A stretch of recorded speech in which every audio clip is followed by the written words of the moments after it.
Assalamualaikum warahmatullahi wabarakatuh. Bertemu lagi di channel Aryadin. Kali ini saya akan membagikan soal dan pembahasan kompetensi teknis PPK Guru part 4. Untuk part 1 sampai 3-nya bisa dilihat linknya di deskripsi video ini juga.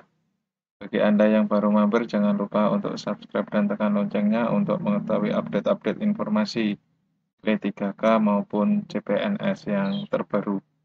Mari kita lanjutkan ke soal dan pembahasan. Soal yang pertama, pembelajaran remedial hendaknya memungkinkan peserta didik untuk belajar sesuai dengan daya tangkap, kesempatan, dan gaya belajar masing-masing. Merupakan prinsip pembelajaran remedial yaitu A. Adaptif, B. Interaktif, C. Fleksibilitas, D. Umpan balik. Jawabannya adalah yang A, yaitu adaptif.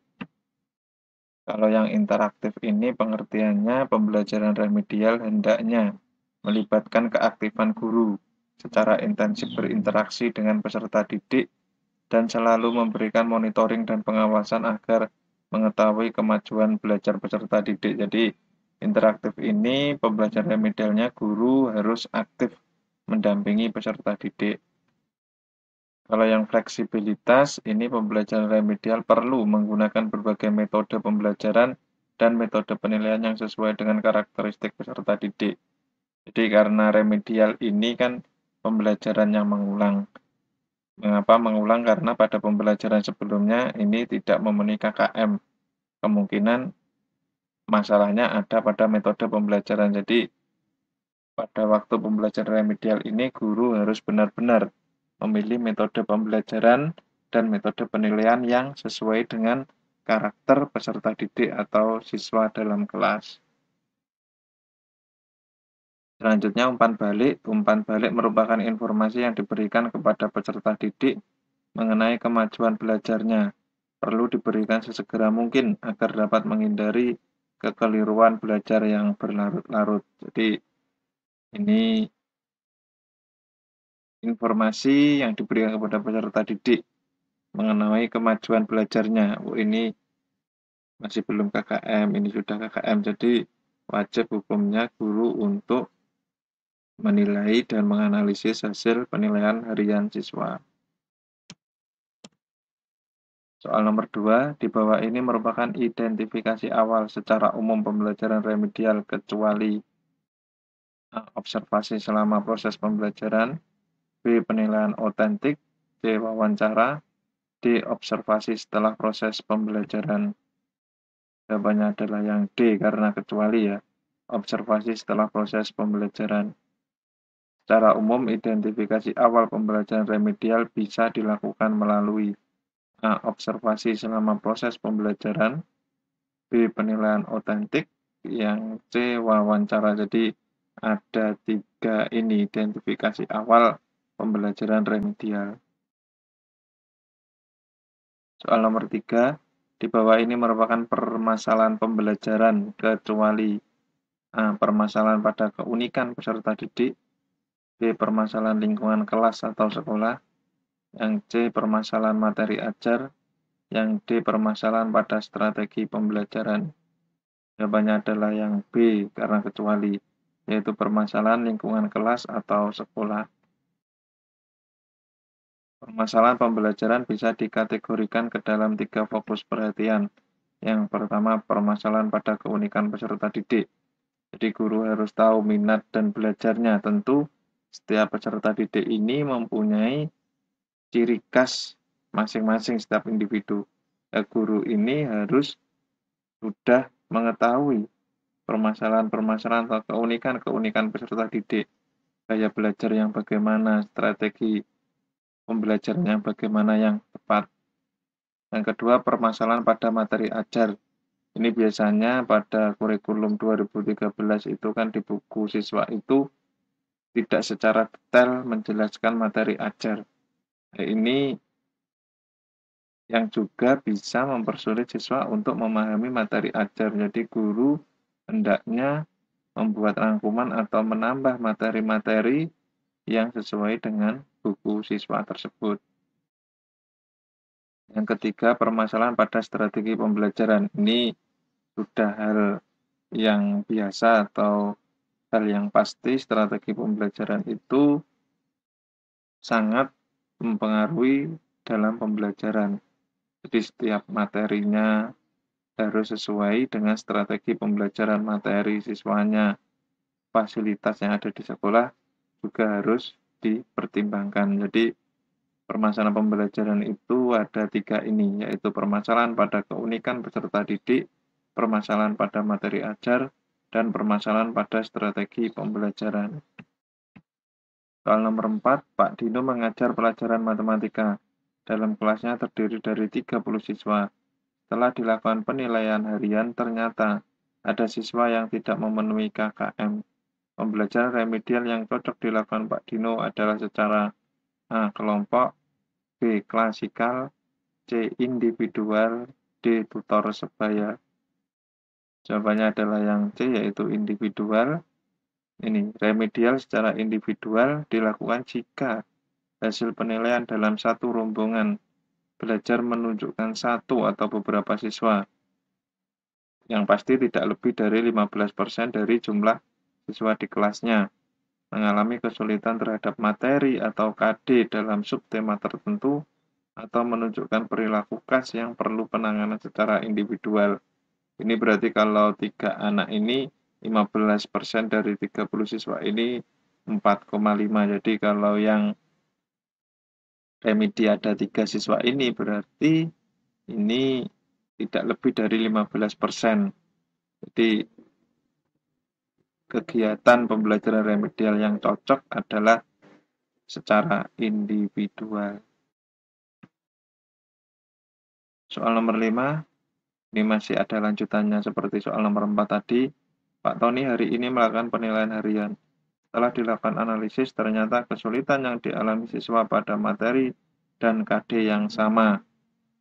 Jika Pak Tony ingin melakukan remedial, maka remedial dilakukan secara A. Kelompok, B. Klasikal, C. Individual, yang D. Tutor sebaya. Ini jawabannya adalah yang A, yaitu secara kelompok. Remedial yang dilakukan secara kelompok didasarkan pada pertimbangan bahwa sejumlah siswa dalam satu rombongan belajar menunjukkan kesulitan yang relatif sama pada materi atau KD dalam subtema tertentu. Jadi, ini secara kelompok-kelompok, karena kan setiap kelompok mungkin materi dan KD-nya tidak sama, jadi dibuat kelompok demi kelompok. Lalu untuk yang klasikal ini biasanya siswanya yang tidak lolos KKM ini lebih dari 75%. Jadi ini seperti pembelajaran biasa pada kelas yang heterogen atau kelas yang banyak. Di klasikal itu jika siswa yang mengalami atau yang melakukan remedial lebih dari 75%.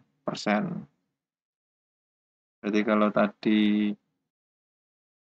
30 siswa, yang remedi ada 27 siswa.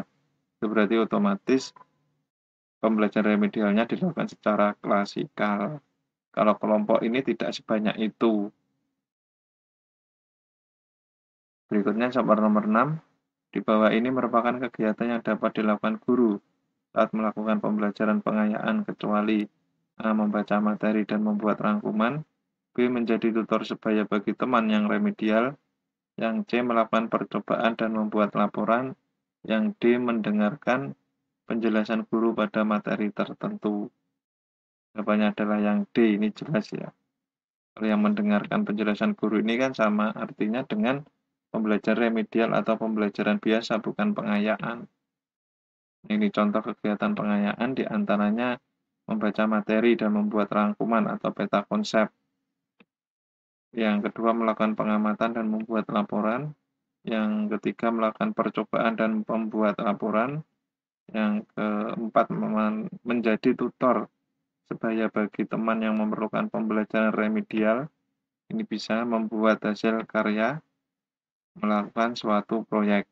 Ini hanya beberapa kegiatan, tentunya kegiatan pengayaan bisa dikembangkan sendiri oleh guru yang bersangkutan. Lebih luas intinya, menggali pengetahuan siswa lebih pada materi tersebut. Jadi supaya anak mencari informasi yang lebih dari materi yang sudah diajarkan. Soal nomor 7, pembelajaran remedial dilakukan guru untuk membantu peserta didik dalam beberapa hal, kecuali A. Memahami kesulitan belajar yang dihadapi, B. Mengatasi kesulitan dengan memperbaiki cara belajar, C. Memperluas wawasan tentang konsep yang telah dipelajari, D. Memperbaiki sikap belajar yang dapat mendorong tercapainya hasil belajar yang optimal, yaitu yang C. Memperluas wawasan tentang konsep yang telah dipelajari.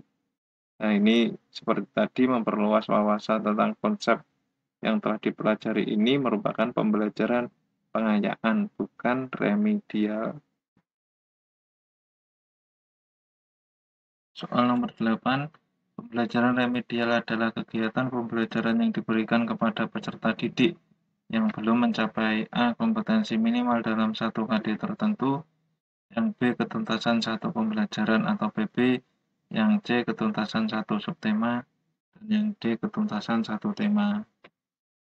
Jawabannya adalah yang A, yaitu kompetensi minimal dalam satu KD tertentu. Ini juga sudah jelas. Pembelajaran remedial adalah kegiatan pembelajaran yang diberikan kepada peserta didik yang belum mencapai kompetensi minimal dalam satu KD tertentu.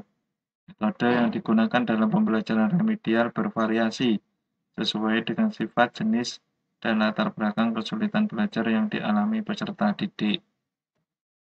Soal nomor 9, guru melakukan pengamatan terhadap minat dan gaya belajar siswa. Hal ini dalam pelaksanaan pembelajaran pengayaan termasuk dalam A. Identifikasi awal, yang B. Perencanaan pengayaan, yang C. Pelaksanaan pembelajaran pengayaan, dan yang D. Penilaian otentik. Jawabannya adalah yang A, yaitu identifikasi awal. Sebelum pembelajaran pengayaan dilakukan, harus melakukan identifikasi awal terhadap minat dan gaya belajar peserta didik. Kegiatan ini dimaksudkan agar pengayaan yang dilakukan dengan tepat sehingga peserta didik merasa senang dalam pembelajaran pengayaan yang dilakukan. Yang terakhir, nomor 10, guru membuat rekaman atau dokumen proses aktivitas peserta didik. Hal ini dalam pelaksanaan pembelajaran pengayaan termasuk dalam A. Identifikasi awal, B. Perencanaan pengayaan, C. Pelaksanaan pembelajaran pengayaan, dan yang D. Penilaian otentik. Jawabannya adalah yang D, yaitu penilaian otentik. Pembahasannya, setelah pelaksanaan pembelajaran pengayaan, guru melakukan penilaian otentik sesuai dengan jenis kegiatan dan aktivitas pengayaan tersebut. Misalnya mereview hasil karangan, membuat rekaman atau dokumen proses aktivitas peserta didik, membuat deskripsi kemajuan dan portofolio, dan lain-lain.